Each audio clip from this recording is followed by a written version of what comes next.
Welcome to the Las Vegasville podcast, brought to you by Jump Studios, where we cover topics related to everything happening around Sin City, including the social media scene, food, and a whole lot more, with some of the best, most popular accounts around the city, and talk about their success in Vegas and beyond. I'm your host, Philip Zhang, aka Las Vegas Phil. Check me out on IG or TikTok, and feel free to text or leave me a voicemail at 702-551-4445. On with the show.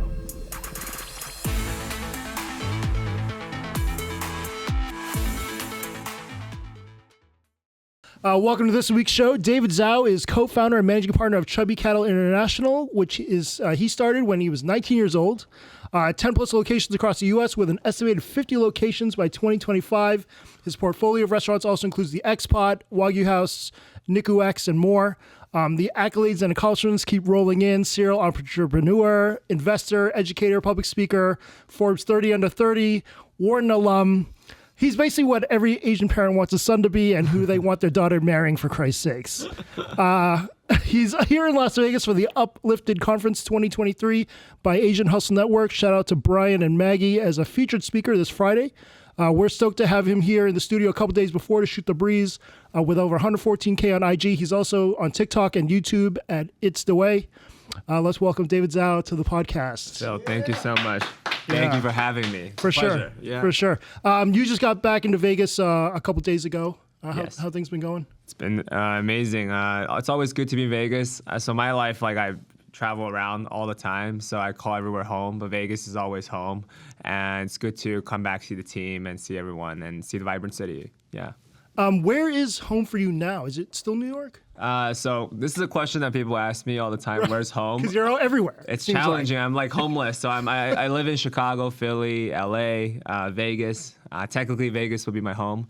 But all those other cities, I pretty much rent a place there and live there for all the new projects that we have coming up. So very cool. And then, so as an Asian American, does it mean more to be a featured speaker for something like AHN?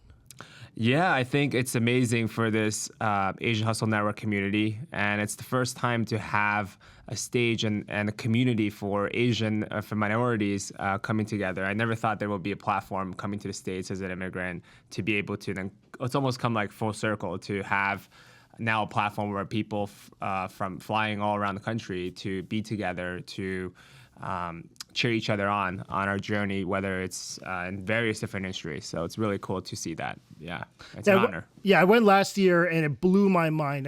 Just the amount of achievements that some of these entrepreneurs have had, their backstories are just incredible. Yeah, really inspiring. Yeah, and I saw that. I saw Asian Hustle Network first. It's just a Facebook group, right? It's a community online, and now to be able to see Maggie and Brian to turn this all around and grow this into a community where we have a live event, and it's not easy to host an event like this scale. So I'm very happy to be able to be a part of it. And this is our first time to be a sponsor at the event as well, to do something. And the community has always been supportive of our restaurant concepts, and it's good to give back and to be able to help and bring the community together through this event as well. So you're going to meet hundreds of people. I'm sure a lot of them will be dying to ask you questions. What are some of the more frequently asked questions that you get just from people coming up? So I think a lot of people hey, how did you get there? Some questions, and to be honest, a lot of people ask hey, is your family in the restaurant business? Is this how you're 28 years old and you have 10 restaurant locations? What's the story? So part of my keynote speech will talk about that journey and all the challenges and failures that have come around through that. So that's definitely a frequently asked question. Even if some people might not ask it, but there's still an assumption. So it's something that people want to know, how did you get here, without the support of or a family background or the financial capital to do so. Yeah. So you started Chubby Cattle when you were 19. You chose Vegas as your home, the first location. How did that happen of all the cities in the U.S.? Yeah, serendipity. So I actually never been to Vegas. I was 19 years old, never came here to gamble or party or anything like that. Yeah, too young for that.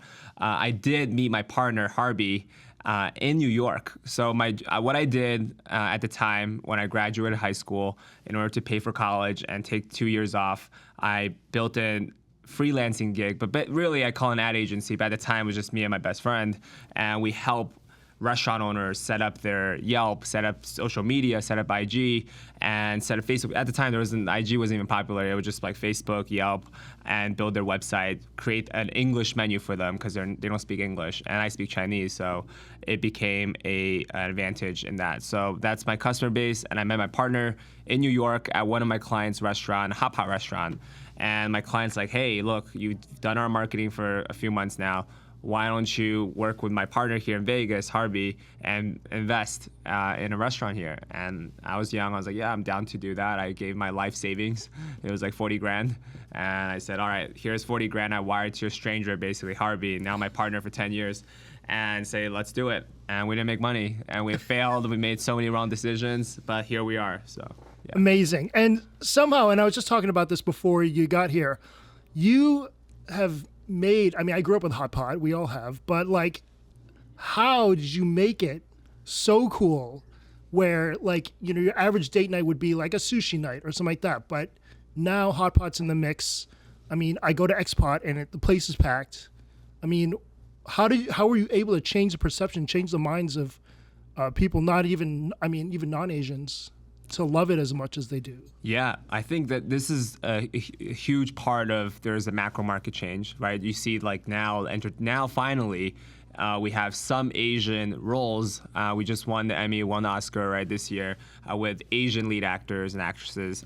And this is the same thing with food. So the way when I came in, Hot Pot was all you can eat. And there's still some locations, I'm sure, that's not just all you can eat, but it's all about, the only competitive difference between the different Chinese Hot Pot is just pricing. Yeah. Like, hey, it's cheaper here, it's cheaper there.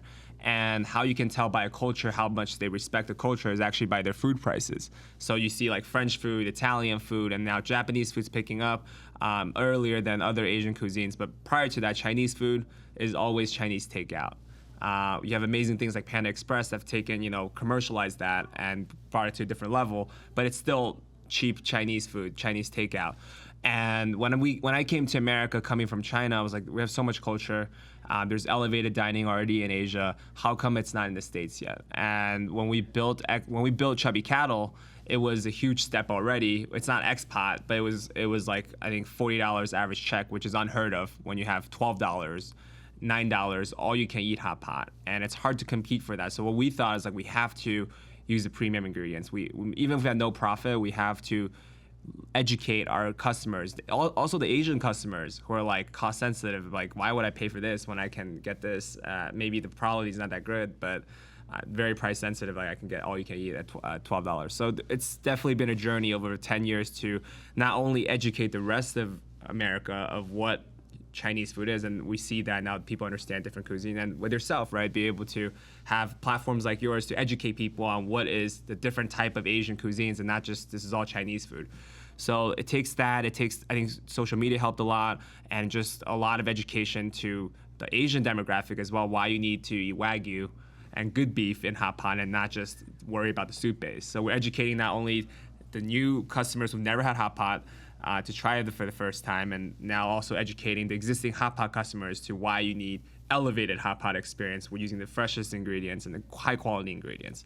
So it was a risk that we took, and we were in the frontier in that. And in the beginning, it wasn't easy, for sure. I can't imagine. 2016 was the first year, right, of Chubby Cattle? 2016 is the first year of opening of Chubby Cattle. Yeah. So it took some time. We actually bought a restaurant in Vegas. Didn't work out. No, I mean, we thought we can generate enough profit from like Hong Kong restaurant and then use that profit to build Chubby Cattle, but ended up like we weren't able to generate a profit. We bought this non-profitable restaurant for like $400,000, $500,000. Shit. Which is a mistake. Like we would never do that now, but it's a mistake. And we signed this lease. We have no leverage. At the time, landlords are not like now they invite us to, like, we have hundreds of landlords across the country inviting us to join their concept, giving us high TI money, which is their incentive, tenant incentive, and allowances, essentially cutting $1 million checks for us to get in. At that time, we have to pay key money to show the landlord we're not, just messing around. Just like, hey, these two young 20-year-old guys who's gonna, just come in, sign the lease, and waste our time. So it's a completely different dynamic. Yeah. Amazing. How long did it take for Chubby Cattle to become profitable? So we opened 2016. Great feedback from the customers. but we weren't able to generate profit, like month-to-month profit, until probably 2018, 2017, 2018, yeah. But at the time, what we did have were customers that loved our food so much, and they see the traffic, they're like, hey, we want to open one in Denver. And we want to open one in Philly. We want to open one in Texas. And we're like, okay, let's do it. And again, at that time, we're not experienced in how to sign proper leases and finding the best location. We didn't have all those guidelines to make sure we have the proper due diligence. So we just signed whatever locations they said it's okay. And thankfully, we were able to adjust and pivot, make it fine. But it's not the best deals we signed. But we were able to pick those up, and once Vegas, we knew how to make it profitable. When Denver and Philly opened, we were able to also make those locations profitable right away. Yeah, that's awesome. And the climate of each place, I don't even know what the Asian food scene is like in Denver. Yeah, it's very interesting. So it's zero Asian people. Like 1% Asian people in our restaurant in Denver, versus Philly, where in Chinatown, maybe we're at 50% Asian customers. Yeah. But Chinatown's frequently visited by an entire city, so it's not entirely Chinese. Versus we have locations in like Temple City or Rowland Heights, where it will be like 80% Asian, just because of the demographic there. So all types of demographics, which is good to our investors and to other landlords to see that, hey, our concept works for a non-Asian demographic with zero Asian population, and works with a heavy Asian demographic as well. So we have multiple concepts fit for various different things. That's amazing. And now look at that plaza. Chubby Cattle is an absolute fixture in that area. I mean, it'd feel weird if it weren't around, I think. Yeah, we just finished a renovation. Did you? Yeah, we have 2 more locations coming up, and it will be on not Spring Mountain, but in between Chinatown and right across from Me Fresh. The original. Yeah. We're opening, so for our Me Fresh, we're going to open a new concept there, which is we're excited about. And then across the street, we're opening another Chubby Cattle for barbecue. All you can eat, and just like our Chubby Cattle in Monterey Park that we just opened. So we have 4 locations in Vegas in the next 3-4 months. Yeah. Wow. Can you give me more information on the Meat Fresh location? Yeah, the Me Fresh will be all you can eat shabu shabu. Whoa. Called Mikiya. And it's a Japanese shabu shabu experience with all you can eat Wagyu, domestic and Japanese Wagyu. So that will be the first that Vegas has. Oh my God. It's almost like competing with ourselves, with our Chubby Cattle. But it's different. One's more Chinese, Mongolian. This will be like Japanese. Yeah. Wow. That's so cool. And then also, I only learned this through another podcast you were on. You cut the middleman out of the main ingredient, bought a Wagyu cattle ranch? Yeah. So one thing that helped us become profitable with the economy of scale and building, now we have 10 locations, is the fact that we have our own logistics system. We have our own frozen trucks that move our products around the country. We also have our cattle ranch. So it's partnered with Masami. And now we're in the business of making sure that we have good supply chain of Wagyu.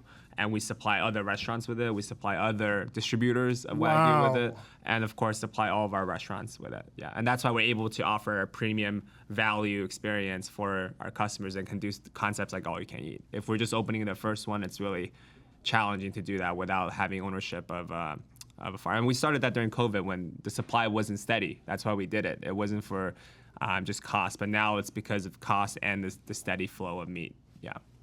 Unbelievable. So then X-Pot happens. Well, not just happens, but you literally sold everything to make sure X-Pot happened.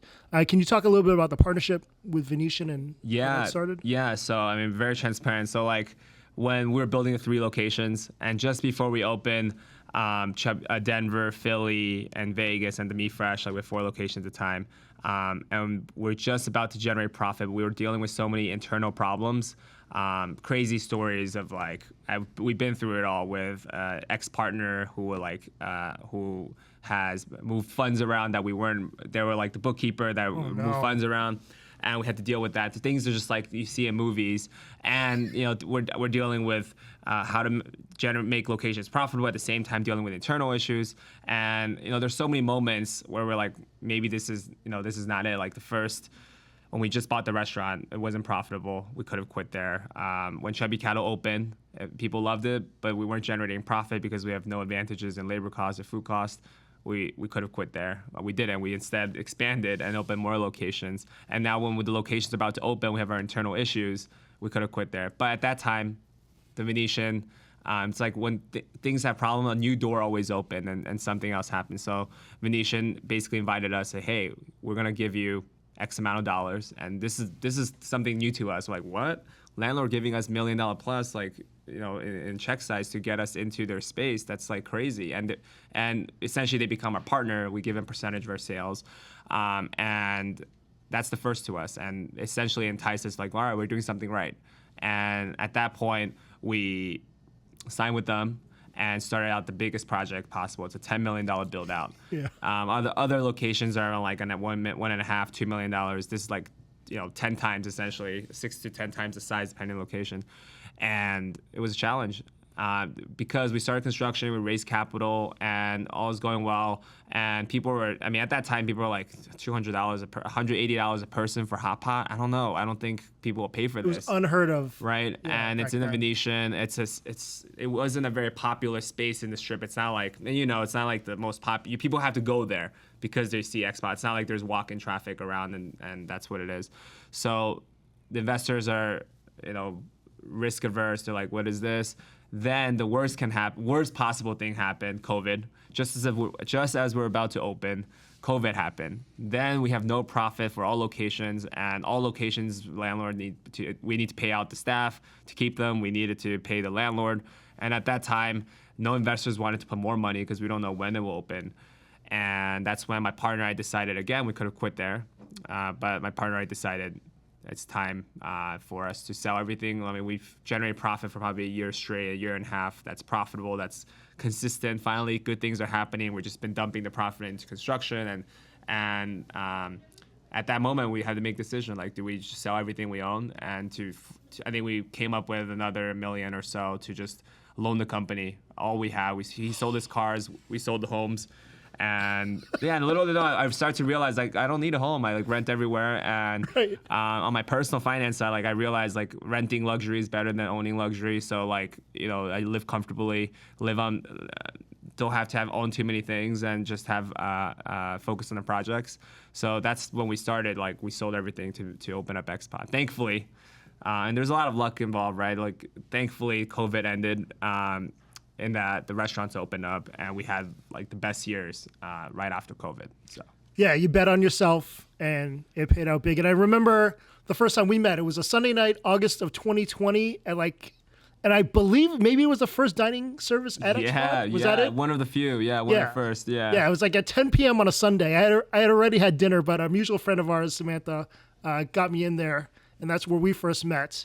And it blew my mind. I mean, this whole setup, the dining room, I'd never seen such an opulent, just beautiful setting for hot pot. And yeah, I mean, congratulations for all that. Thank you. I mean, the PDR is the private dining room is arguably the best dining room in Las Vegas. How did that happen, and how important was that for the business? Oh yeah, like we had an idea, and to see like a 5D projection room that will go with every meal. We've seen a concept like that in Asia, and we wanted to do that for hot pot. And it was challenging because we were not in the space of production or animation. So we had to deal with animators. We had to deal with 5D projection mapping companies. We spent over $1 million just on that room. The IP of all the content and all the hardware, because you need commercial projectors that will last years, not just home residential that will last a few hundred hours.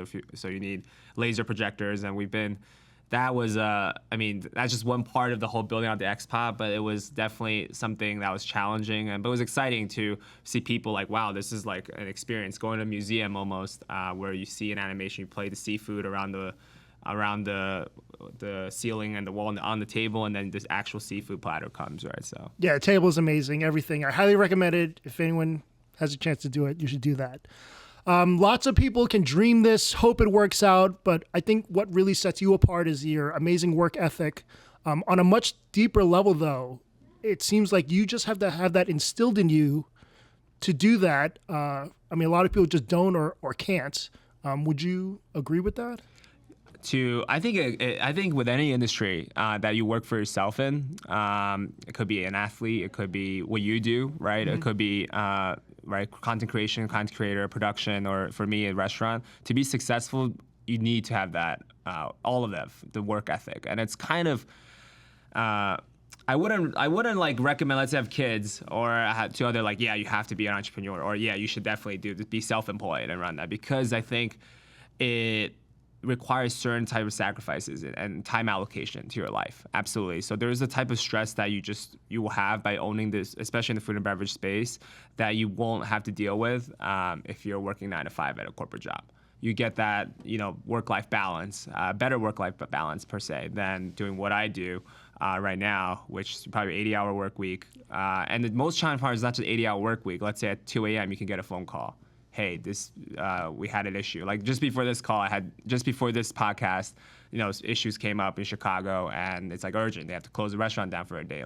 And that something will happen, and that just becomes the norm. Or some other staff decides want to quit, or there's customer complaint, landlord has issues, whatever. Now we have 10 locations, it's 10 times the problem, 10 times the reward, right? But the problems come up, and it's something that if you don't deal with, no one will deal with. And you can't just like, hey, I'm not going to deal with this. But and if you're working corporate after 5 o'clock, or you can have a vacation and, you call it a day, and that's what it is. So I think it comes with a level of sacrifice and the work ethic that you need. So that is a secret. But if you're into doing this journey of building your own business, you absolutely need to be ready to work for minimum wage. If you calculate the number of hours you work, lower than minimum wage, in order to have that kind of mindset and continue going through even when you see no profit, right? So, yeah. Yeah, I see your IG stories that you're posting at 5:15 a.m. and you've been up on the laptop, burning the midnight oil and beyond that.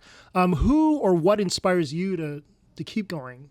Like you do? I would say the people I work with every day. Really, truly, it's I can say role models I see, right? That I do look up to the people I work with, my own partners, Joyce and Harvey, and all the GMs that work with Jay. I mean, everyone that work ridiculously hard, and seeing that they work that hard, I better work, and take care of, execute and help them out to make sure they succeed as much as possible.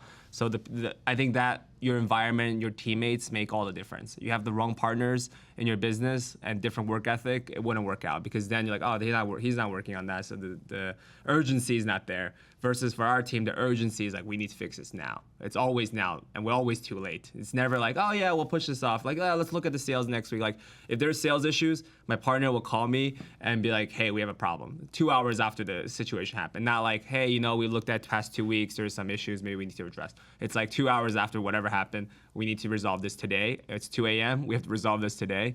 And I think for me, I adapt, and we all do adapt to our environment and who we're with. Like, there's a famous saying that, your friends define who you are. Same with your teammate. Like, who you work with, it will determine the success of a project for sure. Yeah. That's amazing. And then you've managed to step things up even more. Niku X in LA made it to the California Michelin Guide. Congratulations. Thank you. What was the process like for that? Were there any behind the scenes, or were you surprised? Yeah, I was surprised. Really? Yeah, there was no, we had no idea. So we didn't know when the Michelin inspectors have come or not. We just opened for, I think, now 3 months now, because we opened in December, so 4 months now. And yeah, definitely a huge surprise that they gave us the recognition after just 2 months of opening.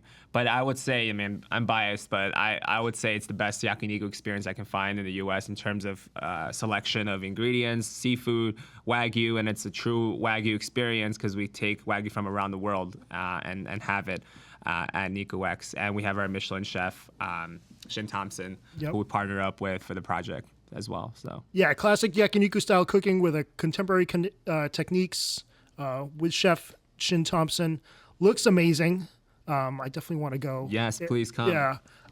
So what's next? I mean, what are some short-term goals for you in 2023? Yeah, we got 10 locations that we're planning to open in 2023 and early 2024. So we signed 10 projects already. We have Atlanta, Houston, a lot of places, new places in LA, 2 projects in Vegas, New York, Miami. We're all looking. So we want to bring our Asian contemporary concepts around the country and then to North America, and really just to spread that our food culture and to bridge the gap. I think it really solves a lot of problems. And I was just at a K-pop concert, We Bridge concert, and I just see that the way to bring people closer together and have less racism, less Asian hate in general, or not just Asian hate, but any minority, to have that is for people to understand each other through media, through movies, through food. And what I can do, my part is bring the food around the world. And I think that's what we'll do in the near term. So, yeah. Incredible. And they're all going to be beef-centric as well, hot pot style? We have hot pot, we have barbecue. Okay. But yes, we have it's Wagyu-centric Yep. because we have the cattle ranch. Heck yeah. We have our curry concept as well that's coming up. We Curry? have some of technology functions. Yeah, curry project. And we have automated like restaurants that are coming soon. Another brand of that. Our NFT has been pretty crazy, like have a lifetime membership at Chubby Cattle, and that applies to all concepts. So we're building something on the blockchain, a membership reward program essentially that's never been done before in the restaurant space, and we're excited for that as well. So a lot of things that's going for sure. So yeah, let's talk about the Chubby Cattle NFTs for a bit. I mean, I got the email about it. You brought it up to me when we were DMing. I mean, I got to get over there and check it out. Vegas Starfish, who's one of the biggest food influencers in town, has a few now. She purchased some because she's so stoked about what you're offering. How did that come to be and flourish like it has? Yeah, so I saw the strength and the beauty of the NFT space. And for those that are not familiar with NFT space, like when they popped off, it was just about being in the community. The community was everything. It's like owning a watch, I guess, and it holds value. But there's no intrinsic value or value add for a picture, right, for a art. And that's the biggest issue with the NFT space, which is why I believe 99% of NFTs will go to nothing. The few big ones will stay, just like how Bitcoin stayed. And then that's where we came in and saw, hey, how do we bring utility to real NFT holders? So we always had memberships at all of our restaurants to increase customer loyalty and to reward them for their loyalty. So how can we utilize NFT and combine with that? So now we're like, let the restaurant offer a new product offering where you can have a lifetime membership for like $300 or $1,250, and that's lifetime, and you get benefits every time you visit any of our locations and across the entire country. And this is something that you can hold on to and resell if you want to on the secondary market. So that's when we were like, okay, this is going to bring real utility. So if someone spends $300 for a silver card, they can get, let's say $15 off every time they visit. They visit 20 times across all locations. They make that $300 back, and any time afterwards, it's more. But on top of that, they can resell the value, and the value can potentially go up as more locations build out and just more utility. So that depends on what the people think the price of the product is, right? And that's where we see the real utility. And I think a lot of restaurants in the future will also begin to utilize this as we build out this membership platform. On top of that, on the software side, we get to create a portal just like how you use credit card points, or American Airlines with flights, or Marriott with hotel points. We're gonna have a restaurant reward program where the more rewards you use, you can transfer these points on chain to potentially other restaurant groups that we work with in the future.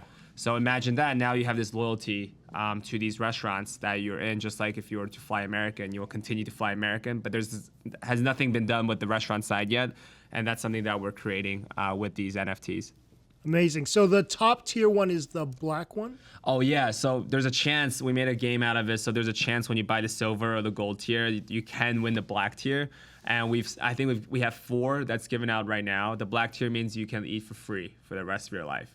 So that's been definitely making a huge wave. We just auctioned out one for, I think, 20 grand around the first auction to celebrate 500 members. And yeah, it's been crazy. Another huge part of this is for us to see what a community looks like of customers. And I've never seen this. We know people that would tag social media or just support. They love the food. They write a Yelp review.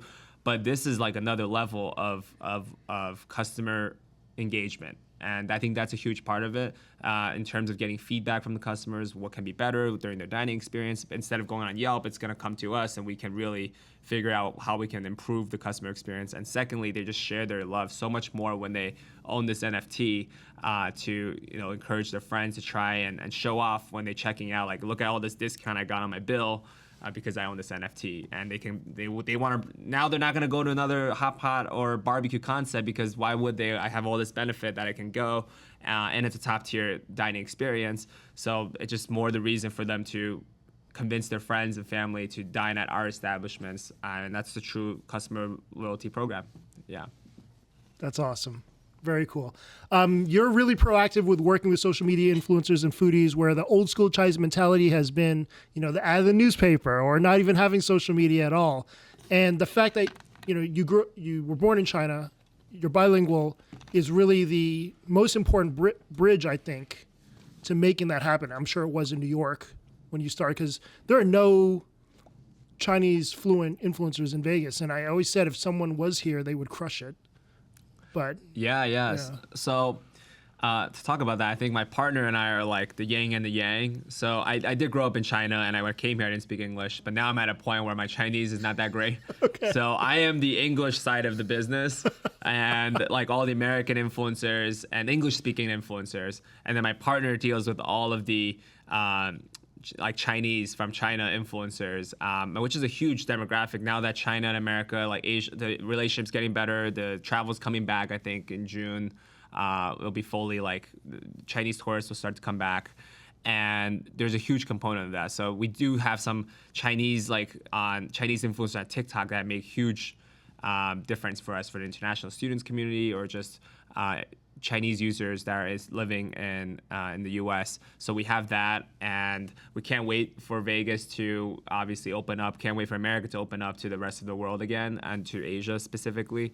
So that's that. And for me, I deal with all the, I guess, on the English-speaking influencer side. So we cover both sides in Asia and the U.S. So yeah.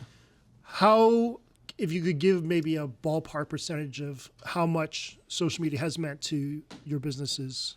Yeah. So I think for all restaurants, it's a huge impact. One right like content, well, like especially with now IG Reels and TikTok, like the fact that when X-Pot was covered by when we got a few viral reels out, you see booking like increase significantly. So I would say the impact's significant. I think previously 10 years ago, the only way restaurants get popular, it's just a bit slower, right? It would take you to tell a friend like, hey, I just went to eat at this great place. You would tell your 10 best friends or family members, and that's about it. You'll get to 10 people. Now, one right video will get you millions of reach, and you just get a few thousand people that will make reservations over the next few weeks just from that. So huge. Making content is like every restaurant has to just create insightful content and also run paid ads like to local demographics, and I think that's absolutely essential. Yeah. A very interesting, unique point of view that you have is, you started Next Factor and you opened up your own agency first. And so there's been a lot of talk recently, specifically in Vegas, with PR versus influencers, the effectiveness of having one over the other. I mean, you've seen both sides of the coin now. I mean, what do you think for a mom and pop shop? I mean, is PR still a relevant thing? Do they need it? Or is social media enough? I think we do both. I think it covers different things. I think PR gives the authority figure, like Eaters, right? We're talking about Eaters or Thrillist, right? I think they have this authority figure, definitely. So that it gives that and maybe a professional feedback from that. But social media probably have more reach, actually. More now that everyone's on IG or TikTok. I think social media influencers that definitely have more reach, or YouTubers, definitely more reach. So I would recommend both. And I probably prioritize social media if you're a mom and pop shop with limited budget to really create a good product. At the end of the day, in 2023 and moving on forward, there is not really a great advertising campaign. The best advertising campaign is having an amazing product. Then you will have organic, like we don't pay influencers like to, hey, here's $5,000, and we don't have the budget to do that. I don't think the ROI is positive there. Let's say I pay Kim Kardashian X amount to just cover Nico X, something like that. But we do comp influencers and do collaboration programs for their work. But it's because the influencers actually think the food is novel. There's like, it's not just another Chinese restaurant or a steakhouse, right? So, and you tell me like it's better for you to cover very interesting food than like Absolutely. Something there's nothing special about. Then you obviously need a payment or something to run that, right? So well, if it's interesting enough, if the content's great, then a lot of times I don't care if it's paid or not. Yeah. I mean, I just want to go. Yeah, because then people will like, it would just build your brand because people are really interested in some really unique food. And that's kind of what we create as a product that's Instagrammable in the first place. Yep. So we don't have to be like, oh yeah, this is another Chinese restaurant. Please take pictures of this. We make the product and make the experience very Instagram or TikTok friendly, where people are like, I want to share this with my friends. So I think creating a really good product to the mom and pop shop, creating a product that people will want to share is the most important part. And then having a good influencer program and social media program is next. That's just how quickly you can accelerate your sales. But if once you have a good product, even if you don't have any of the campaigns, organically people will share on their Instagram because it looks so cool. The product is amazing. Just like how Tesla runs its advertising campaign throughout this, they don't spend any ad budget. Essentially, it's just word of mouth. Yeah. Hey, look at I'm in the Tesla. Yeah. Yeah, exactly. Yeah. So cool. We're going to run into 10 rapid fire questions. I don't think these are going to be rapid fire because I have a lot of questions, but we're going to get into it now. Lots of leaders, like you just said, you're only as good as your team.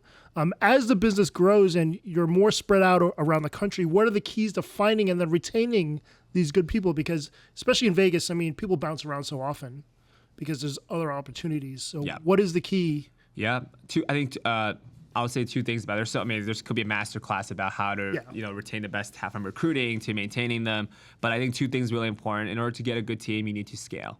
So everyone in the world, everyone in life wants to they don't want to do the same thing every day. They want more responsibilities, want to learn new skill sets or higher income. There's a few different things. Income to a point, then it won't drive you just based on income. They want to learn new things. They want to feel impactful in the organization. So for that to happen, we need to continue to grow. So if we were just have, like for mom and pop shops, which is one location, it's very hard to keep a chef there or keep any talent or GM there because they want to do more things, they want to get paid more, but your locations is stuck at this level. So I think always scaling, you need to constantly grow as an organization to keep the talent. Secondly, on a micro level, individual level, you need to make sure that the person you put in charge, that person you hire, you can give them full autonomy to do what they need to do. You give them metrics to make sure they execute on instead of micromanaging them. So I find that this is an error that I've made and learned from. You can hire someone that is a nice guy, nice girl, nice person, and you just don't work well, but you constantly have to give them guidance like, hey, fix this, fix that. And they're a nice person, but that's like, you don't want to micromanage. And then you've hired the wrong person and they're not feeling great, you're not feeling great, it's not a great fit. You want to hire the person where you're like, here's the role, this is the KPI we need, here's let you execute, and let me know how I can help you. So huge difference in that, recruiting the right talent, giving them proper KPIs, and then lastly, making sure that their KPI, the things that they can control, is matched up with their compensation. And making sure that they're performance driven. And we don't have anyone on our team, and this is something that my partner and I have done, like we don't take salary. It's very rare for us as like the top execs right on the team to essentially not take salary. And our dividends we only get paid our dividends essentially, or on the bonus of how we perform for each of the restaurant's profit. So we've done that since the beginning, even when we're not making money. So we're like working and volunteering for free and donating money to the project. We don't know when we'll be profitable. So we just both never took salary, and it became a thing. 10 years later, we're still not taking salary. But now our paycheck monthly distribution covers that, right? So it's not really significant. But this idea goes with the rest of our team to ensure that they understand that we give them high performance bonuses. So I would say 80% of the bonus comes from the variant pay, which is based on their the sales of the restaurant, let's say, or based on the profit margin. And we want to make sure, let's say, if it's the chef, they can control the part. They can't control the profit of the restaurant, but they can control bonuses and like making sure that things are executed properly. We don't get negative feedback. So make sure that the compensation is tied up to exactly what they contribute. And there's no misalignment there. And that really makes people's work satisfaction great because they can control how much they make. And they understand that this is my problem. If my bonus is not great, it's not because qualitatively I don't think you're doing a good job. Maybe next time. But really, this is the number that you didn't hit, and that's the reason. Or you hit this number, you get paid handsomely. So yeah. That's amazing. How many restaurants are doing it like that? I would say I think that's always needed. I think everyone's from the bottom up. their paycheck should always have a variance pay that they can reflect based on their performance, and a quantitative way to reflect their performance, not just based on your manager, your upper level saying you're doing a great job or you're not, and that's very qualitative. So we want to be data driven. So everything, like let's say customer service, so we can determine that based on the feedback of Google and Yelp, how many negative reviews we got. Our marketing manager has incentive programs all lined up for the same thing, like how many Yelp reviews, how many more customers, members did we sign up this month, and all their bonuses based on that. What's our year-over-year sales growth, social media engagement, what's our month-to-month growth there. So they have metrics to hit, and their bonuses depend heavily on that, and the base pay is actually minimal. So we really attract talents that are that have the same work ethic and that have the same culture as us to ensure that their upside is uncapped. If you can do amazing work, you can generate more sales. Props to you, props to us. Win-win for everyone. You get the bigger piece of the pie, rather than just having a fixed salary for everyone and there's no incentive. So we really put the capitalist way of incentivizing everyone and putting that to work on our organization. I love it. And who wouldn't want to be involved in that if you're in the restaurant business? I think that's amazing. X-Pot is right next door to Kamu, so I know you've hung out there at least a couple of times. What's your go-to song at Kamu if you had to sing? Oh my God. Shoot. What's that song by, oh my God, what's that, Brad Pitt and Lady Gaga, what's that song that they sing in that movie? Oh. The famous song, I feel yeah, like. I don't know why I'm saying Stutter, but it's not Stutter. Yeah, but that's the song. Shadow. Is that the song? Yeah, Bradley Cooper, Lady Gaga, right. Shadow. Yeah. Yeah, okay. Like Tell Me Something, right, something like that. That's okay. the song. That's all right, the song. All right. Yeah. In your opinion, what percentage of people selling online courses for wealth investing, how many of those people are legit? Is it zero? I would say close to that. I think there, I would say I don't know anyone that charges anyone that's made it on the wealth side, or anyone I know that's wealthy that's selling a course on that. I think there are great courses out there that you can learn, I'm sure, but it depends on the pricing. So if they're if anyone's saying hey, you can get rich, and this is definitely a no-no for me. I definitely frown upon if anyone's saying hey, buy my course so you can live on the beach, drive this Ferrari, and have passive income. To anyone that says passive income in that way, no, that's absolutely not. If someone's saying, hey, you want to get into real estate, or you want to learn this, it's going to take 80 hours a week. You're not going to make money. You're going to have a tough life for the next 2 years. Work harder than you ever worked. For someone, definitely work harder than where you're working now. For the next 3 years, give up all your social life, give up this, and maybe you will get to a level where then I would say, okay, this person maybe can be able to teach you something. But for someone like that's already made it, and I don't think they will, try to charge you for that. Same with day trading and trading, all this stuff. I don't believe in that either. Any professional traders would tell you don't day trade as a retail trader. So I would say there's no easy money out there. You have to work hard for it for any industry, whether you're an athlete, whether you're an influencer, whether you're a content creator or in business. I don't know anyone that's successful that said I live on passive income. You can live on passive income. You just need $1 million plus. You will make 5% on your return. If you have that, you will make passive income. You can invest in anything you want. You make 5%, and you can put it in the bank now and make 4 or 5%. Then yeah, that's true passive income. Yeah. All right. Name 3 of your favorite restaurants in Vegas that aren't yours. Okay. This is a shout out time to those restaurants. I love Mott 32. I do too. Mott 32 is great. I love Ding Tai Fung. A lot of Asians hey, there's better, but I love DTF soup dumpling. I'm from Shanghai, so soup dumpling there is great. It's affordable. So Ding Tai Fung is great. And Lotus of Siam.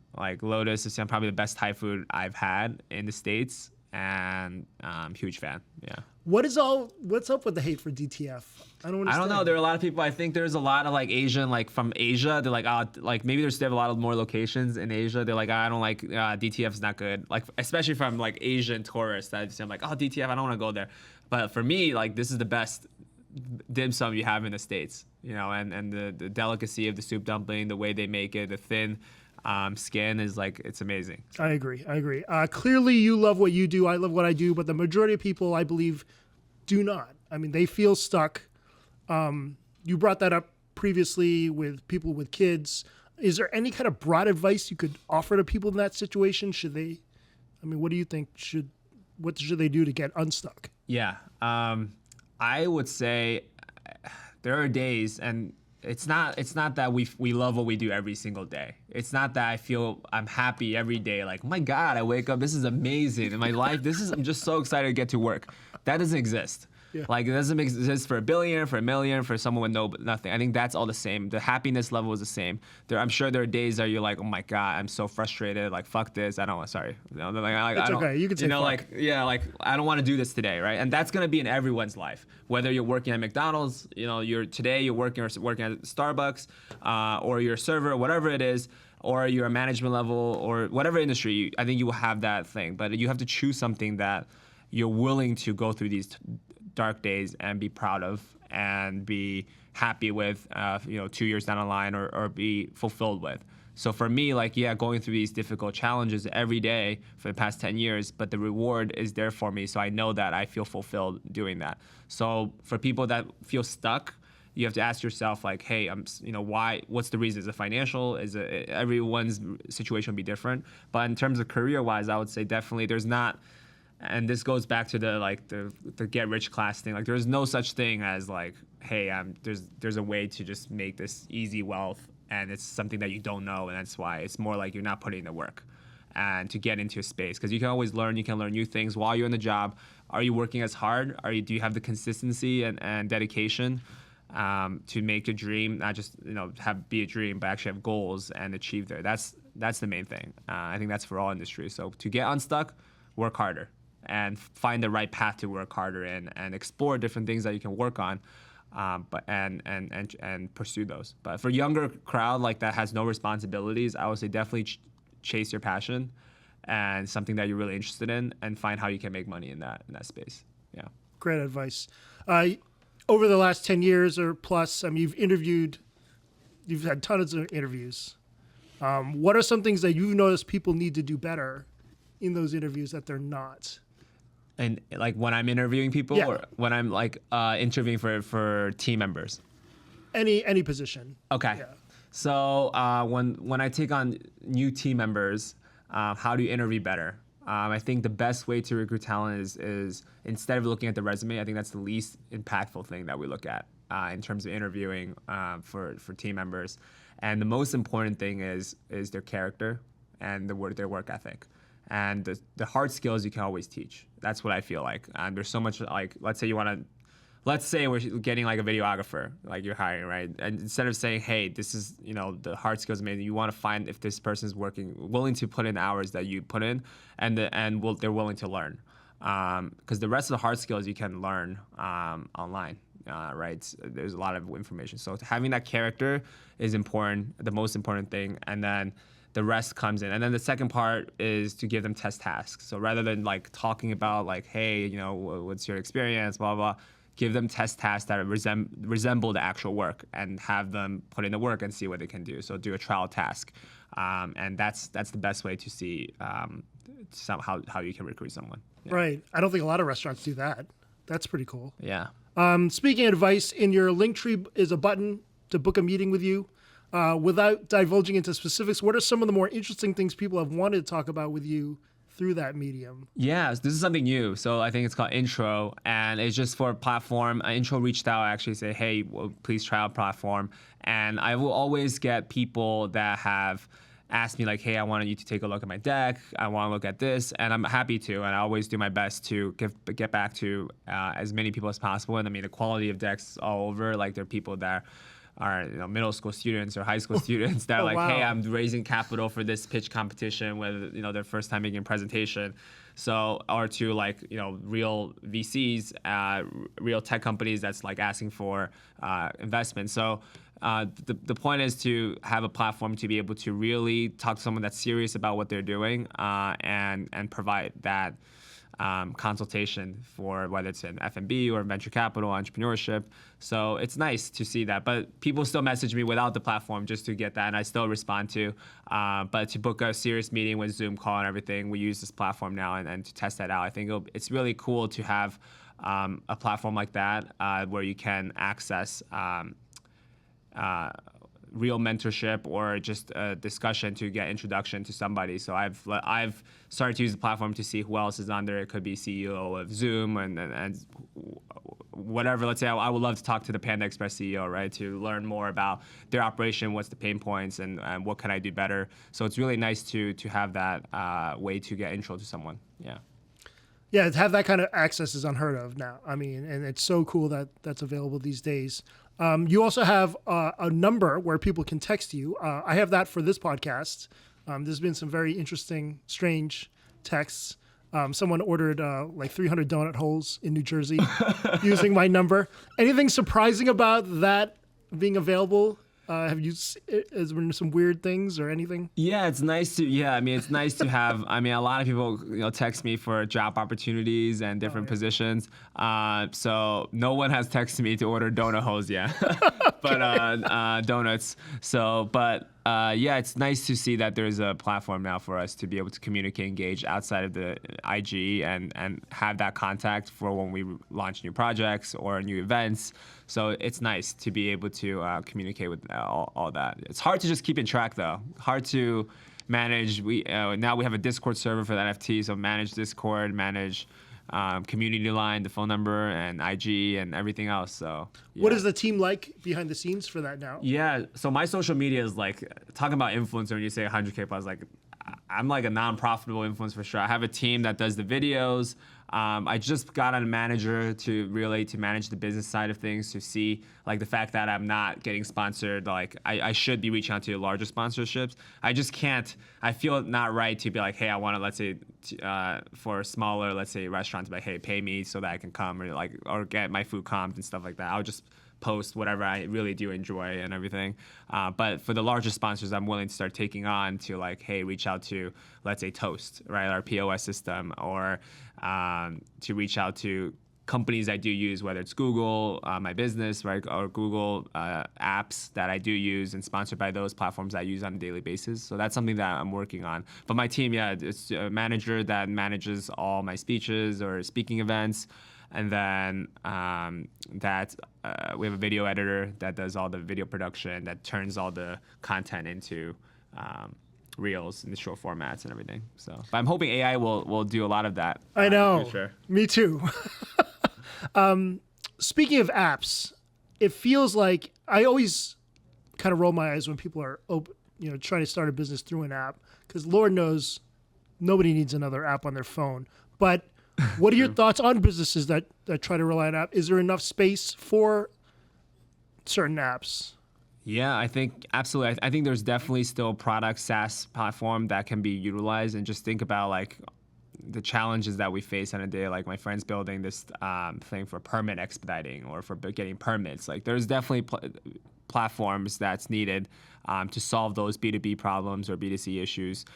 But for someone that's just starting an app for the first time, a lot of the times I think the failure rate is pretty high, just because they're just the lack of awareness and like what's needed, and the bias that they're starting this, but people don't really need it. So definitely a high risk profile. But when you make it as an app, it's like 0 to a million. It's like a unicorn. So I would say that's but there's definitely, there's opportunity, but just like any space, it's pretty competitive.